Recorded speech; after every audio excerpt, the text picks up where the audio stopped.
Gundam, the Witch of Mercury is back after 2-week wait, and I have to say I'm a little bit disappointed. Maybe it's because I had to wait 2 weeks for the next episode, and everything left on such a heavy moment. It just, wait, what? We're going back to normal, Suletta? Like, she just pops back up. Girl is resilient. I don't know. I felt like this episode was a bit of a, kind of a spin in a circle. We had the end of the last episode was pretty much Suletta being betrayed by Mirin, losing Ariel, which is a significant thing for her, losing Ariel, her sister, and then we open up this episode and everything's hunky-dory again, and it goes to this episode where she's hunky-dory, and then break again. It's like, so is episode 19 gonna open up with Suletta being like, okay guys, let's go back to school? I'm just a little bit frustrated by how it sort of it felt like it spun its wheels a little bit. But yes, there's significance here in the idea that not only has she lost Ariel, not only has Miorin betrayed her, but additionally, her mom and Ariel has basically told her, go away. Go. I don't need you anymore. Go have fun at school. And it is nice because we got a couple really good things in here in this episode. I mean, most of it really does lie around Suletta meeting Eri. That is the biggest part of this. Suletta meeting Eri was huge. And it gave us perspective of technically Prospera's love for Suletta. All that kind of stuff is significant. Finally learning about how, yes, Suletta, amongst all the other ones, are technically clones of Eri. All that stuff is really huge. But at its heart, I'm a little frustrated with what they're doing with Suletta. I want that growth point, and I was hoping we'd be getting into it with this episode, and we really didn't. All we really got was Suetta's ability to be her usual self of just going, Genki, what happened? I don't remember. Have fun, everybody. Which is, yes, her character, but we've seen her get knocked down a few times, and this is the moment where you're like, all right, this time for sure, she's gonna be changing, right? No. She's gonna go back to her normal self, acting like a dork. But yeah, it was still a good episode, like I said, just kind of a lot around that meeting with Eri. Opening up the episode, really getting into seeing Suletta being cheerful. Everybody knows something's wrong. They want to push her towards Miorin at some point. But she is technically handling the list that she's always had. She's finally got the time to focus on finishing her list. At the same time, we're getting a perspective of Miorin and what her plans are going forward. She already hinted at the idea that she didn't want to create mobile suits from the Gunarm technology. What she wants to focus on for Gunarm Inc. is to use it for medical purposes. But as Prospera is sort of pushing her, you're not going to gain votes by that. You gotta use your track record here. And so using Jet Turk, which apparently Jet Turk's been working on Gundams, big shock there. Apparently some time ago when Sensei was trying to gain some sort of favor, they ended up giving some of that technology to Jet Turk, and they were working on Gundams in secret. Everybody's got Gundams, I think, at this point. We're not going to lie anymore. Everybody's got them at this point. But I'm not really too sure what's kind of happening in the scene because, again, Miorin's pretty dead set on the fact that she's not going to be using this to make Gundams. She wants to use them for medical purposes, but at the same time, Prospera is pushing her, you're not going to gain any favors. Use this as a track record, basically. I'm guessing what she's kind of sort of meaning there is use this, keep it as a symbol of what it can do while you're trying to push your own thing. And in a sense, from Prospera's perspective is, let's just keep these in the play. Don't discard the Gundams. We still need them. So I guess it's sort of a give and take. At the same time, it does look like they're still working on Gundam technology in this gun node thing they're creating on the side. We see Bells working on it. It's sort of a mobile suit that is controlled strictly by the gunbit sort of technology. So sort of like, okay, we have Ariel, which we pretty much confirmed this episode. Yes, she did reach permit score 8. And Ariel now can function by herself. She no longer needs a pilot. And in a sense, she can control her gun bits.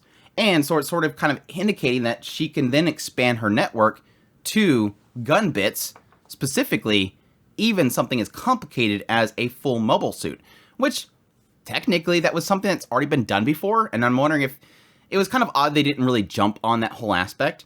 Is that way back here when we had that whole fight with the other two Gundams in the duel, Sophie and Norie, they utilized that. They brought out the dummy gun bits, which were just a mobile suit, very simple mobile suit that was fighting alongside them. So this isn't something new. But maybe it's more in the complexity of the mobile suit itself, which is going to be something that only Ariel at permit score 8 can pull off. Yes, Prospera was remote. Apparently, she went to go meet Glassley. So Mjorin and Gyul come barging in there like, what are you doing trying to steal away our people? Yeah, Shadiq with Glassley apparently is trying to recruit Shinsei. And even though they've been against Gundams before, it looks like they are admitting that they do have some Gundams. And this is weird. She's like, well, you guys beat some Gundams. You probably have some Gundams. No, yeah, they got destroyed. Well, why don't you get the parts from it? That technology is plenty enough, right? There's a difficulty in getting that stuff. Again, not really sure what they're implying there. Maybe it's probably an idea they don't want to show their cards too quickly, so they're not going to jump out there and say, we want this stuff, even though it is Gundam stuff, and we don't like Gundam stuff, we're going to take this stuff. But it did confirm in this scene, yes, at this point, it has been announced that Mjorin and Gyul are engaged. Which, yes, technically with the duel, sort of still is a symbol there. Even though they're not worried about who brides Mjorin in order to get the power from the Benneret group, she's no longer the playing card there. The duels still technically signify that, I guess. The title of the handler still exists, and it's tied to Mjorin. But yes, we do have finally the moment Choo Choo decides to slap some sense into Suletta. She's not liking the idea that Suetta's okay with Mjorin just tossing her to the side, and we finally, at this point in the episode, finally get an indication of what's going on in Suetta's head. And it seems like, at this point, she's fine. She's like, it's fine, I failed Mjorin. It does look like she's a little bit troubled. Some of the perspective shots are obviously indicating this idea of her hiding her emotions. Her face is always hidden from the camera, which sort of gives a sense that she's not happy with it. But she, in her words, is saying, I failed. I did not hold up my end of the bargain. I failed Mjorin.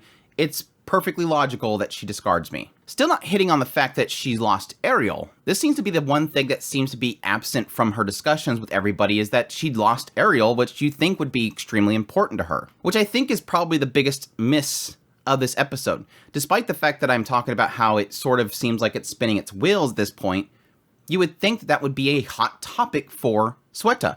Where is Ariel? You took away Ariel. Why would she not be angry about this? Why would she not be talking to her mother? Where's Ariel? How do we get her back? This isn't right, Mom. How do we get Ariel back? Maybe it's because she's more in tune with what they're doing than we think, that she has been told by her mother that it's fine. I'm still in control of what's going on with Ariel. She's not gone. Technically, Gyul did get Ariel, and Gyul Jeturk, as a part of Jeturk, is now partnered with Mjorin and everything, so maybe that aspect is what makes her not worried about it. But we never get a sense of that. It never tells us. I guess to explain my frustration is that this has been sort of a key story point throughout this entire series, is Suetta's essentially bond with Ariel. And to not have it brought up at all the entire episode when she can't access it is weird. But it leads to Choo Choo saying, all right, enough is enough. We're going to fix this. Come on, Suletta. We're going to go see Mjorin, which they go marching off together. And while they're away, Martin, was it Martin? I think it was Martin. Martin decides to go to a confessional. Apparently they have confessionals. I didn't know there was a sense of religion in this world, but apparently there's I don't know if it's technically a religion thing, but more just a non-spiritual way of confessing and getting things off your chest. But apparently there's this room where you can say your mind and somebody's on the other side to listen to it. And it turns out to be Cecilia. And she's been listening to them the whole time that, yes, Martin called it in. He betrayed Nika. The reason that Nika is going through all this is because he called it in, which I don't blame him. Don't get me wrong. I don't blame him. Again, I've always kind of been frustrated with Nika and how she's been sort of sitting in the middle on the fence for so long, and it ended up, she got pulled on one side. She had no choice. She got yanked into the whole situation. But still, this seems to be weighing on him. Like, this is sort of his fault. But I'm just kind of curious how that's going to play into things. I'm guessing Cecilia is going to use this information for her own benefit. Because Cecilia is sort of been a wild card this entire time, honestly. She's sort of the character that's always been on the sidelines that seems to be important, but never does anything. We got another scene with Norie, Nika, and Ellen, which, again, I barked about that the whole last episode impressions. It's still a stupid scene. I still don't like the scene, but it seems to be informing Nika that the thing that everybody seems to know, that Gundam technology kills the pilot, and apparently Nika has never known this. It is funny because it's like, there was a whole law put into place because this technology kills people. Why is this news to Nika? But maybe it's just how exactly it works. Probably is the thing that maybe some people don't know about. But yes, also getting back into the whole thing about Ellen and the enhanced people that we've pretty much known for, I don't know, 16 episodes at this point? It was just a really frustrating scene, and I'm kind of tired of it. Norie hates Spatians. We know this. Ellen is enhanced peoples. We know this. Nika doesn't know about Gundam technology. I guess I didn't know that. But yes, at some point, Mirin is going to head to Earth in order to create a track record by helping calm the riots that are happening currently on Earth. And at the same time, Choo-Choo's trying to take Suletta to go see them. And at some point, Suletta runs into Ariel/Eddie. Gets drawn into the cockpit, and that's the point in which Eddie reveals everything to Suletta. And if this doesn't break Suletta at this point, I don't know what will. If we open up the next episode and she's happy, cheery, fine again, I'm going to be really frustrated because, yes, this point, Eddie is revealing everything to Suletta. You are a replica child. These are all replica childs. They were all created from my genes, and I have to live inside of the Ariel. That's the only way that I can live. Every limb is me. Even showed how Suletta was right there as her mother placed her inside of the data storm. All up to the point of revealing that I've reached permit score 8. The door is open. I no longer need you. Go away. Pretty much. I no longer need you. Basically pushing her away. And this is what we sort of get when Prospera shows up and gets inside of Ariel and leaves Suletta behind.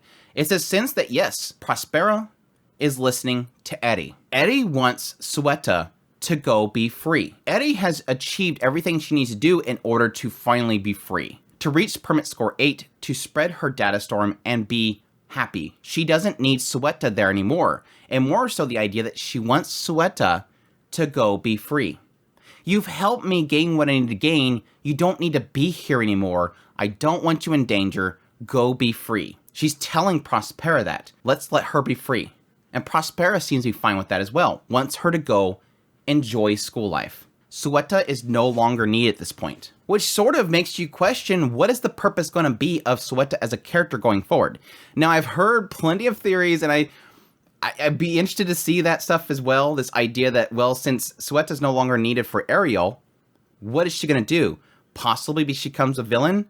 I don't see that. I can see it, but I can't see it. This idea of maybe Suletta being sort of losing everything and being angered by this. This idea that everything has been taken from her and she becomes a villain. But the problem still sits is, for what purpose?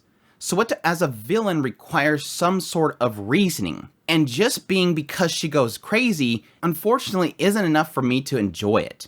She needs a purpose, some sort of driving force. Maybe possibly somebody manipulating her in the way of discovering that what they're going to use Eddie for, what they're going to use Ariel for, is not going to necessarily be freedom for Eddie.